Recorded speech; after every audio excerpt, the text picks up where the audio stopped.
وَلَقَدْ يَسَّرْنَا الْقُرْآنَ لِلذِّكْرِ فَهَلْ مِن مُّدَّكِرٍ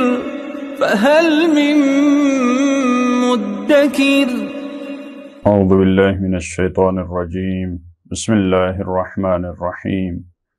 الحمد للہ رب العالمین وصلی اللہ علی سیدنا و نبینا ابی القاسم المصطفى محمد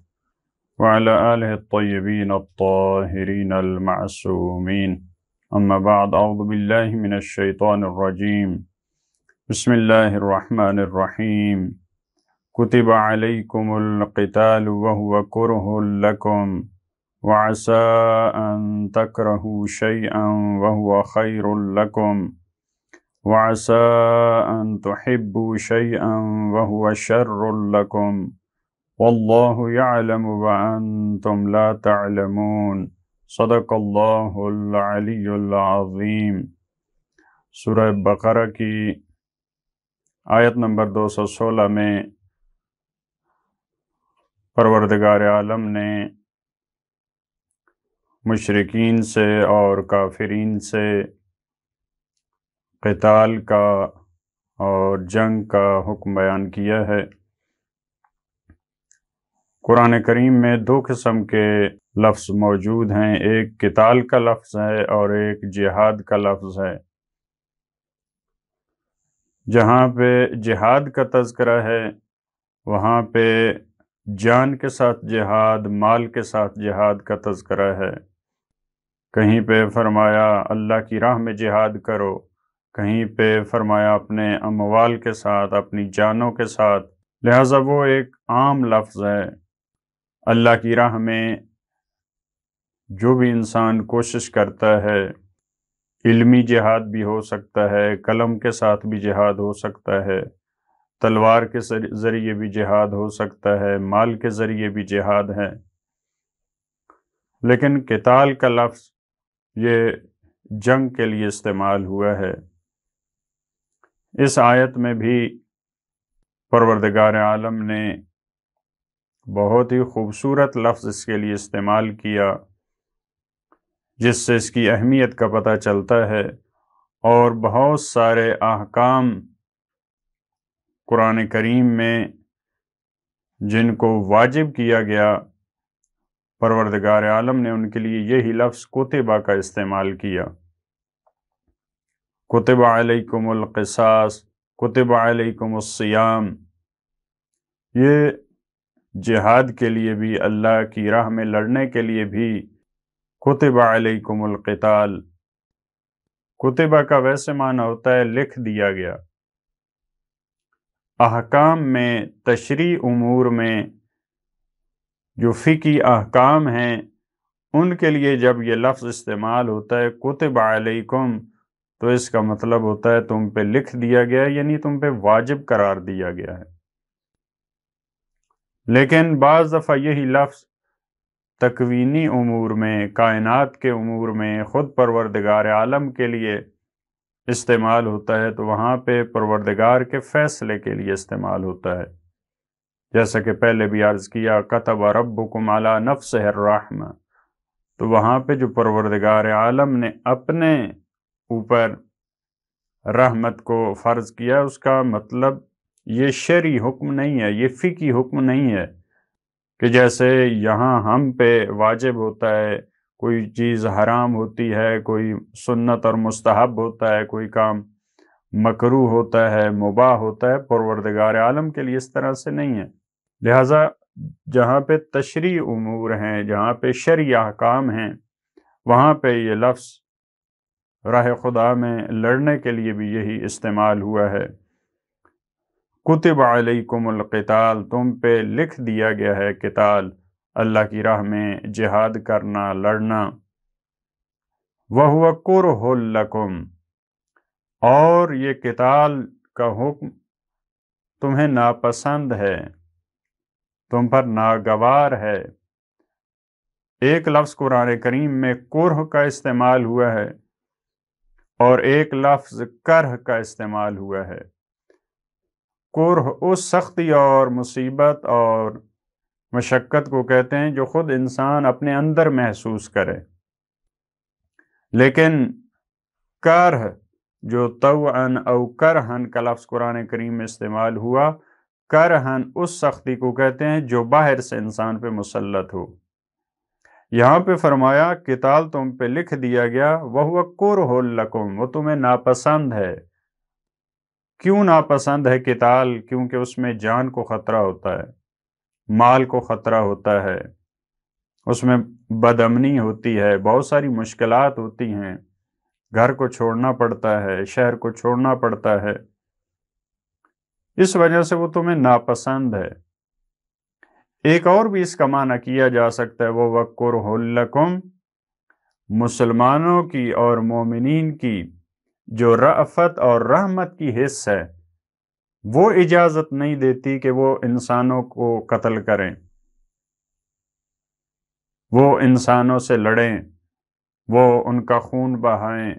ممکن ہے یہ بھی اس کی تفسیر کی جائے کہ مسلمان بنیادی طور پہ دوسروں کا خون بہانا وہ ان کے لیے بہت زیادہ پسندیدہ چیز نہیں تھی، وہ اس کو پسند نہیں کرتے تھے، لیکن حکم خدا سمجھ کر اور خدائی جو مصلحت تھی جس کا ان کو علم نہیں تھا، جب اس کو انہوں نے سمجھا تو پھر جہاد کے لیے اور قتال کے لیے آمادہ ہوئے۔ تو یہاں پہ دونوں معنی کیے جا سکتے ہیں، البتہ مناسب جو سیاق و سباق سے اور دوسری آیات سے وہی معنی کہ اس وجہ سے ان کو ناگوار تھا کیونکہ اس میں نقصان ہے، اس میں سختیاں ہیں، اس میں مصیبتیں ہیں، جان اور مال کا چلا جانا، یہ مصائب ہیں جس کی وجہ سے معمولاً انسان پسند نہیں کرتا قتال کو۔ اور ہر دور میں، اللہ کے رسول کے دور میں بھی اور بعد والے ایام میں بھی، تمام اولیاء الہی کو ان مشکلات کا سامنا تھا کہ وہ ان کے ساتھ جو قتال کرنے والے تھے وہ ہمیشہ کم تعداد میں تھے، قلیل تعداد میں تھے، بعض دفعہ قتال کے لیے نکلتے تھے، بعض دفعہ نہیں نکلتے تھے، گھروں میں بیٹھ جاتے تھے، بعض دفعہ میدان جنگ میں جاتے تھے، وہاں سے بھاگ جاتے تھے، تو مختلف مسائل اور مختلف مصیبتوں کا سامنا رہا ہے۔ اس حکم کے بعد فرمایا وَعَسَىٰ أَن تَكْرَهُوا شَيْئًا وَهُوَ خَيْرٌ لَكُمْ، اور ممکن ہے تمہیں کوئی چیز ناگوار گزرے، تمہیں پسند نہ ہو، وَهُوَ خَيْرٌ لَكُمْ، اور وہ تمہارے لیے بہتر ہو، کیونکہ مسلمان یا ایک تعداد وہ قتال کو پسند نہیں کر رہی، تو اب پروردگار عالم نے فرمایا کہ مجھے معلوم ہے تمہارے حق میں بہتر کیا ہے۔ خود انسان سے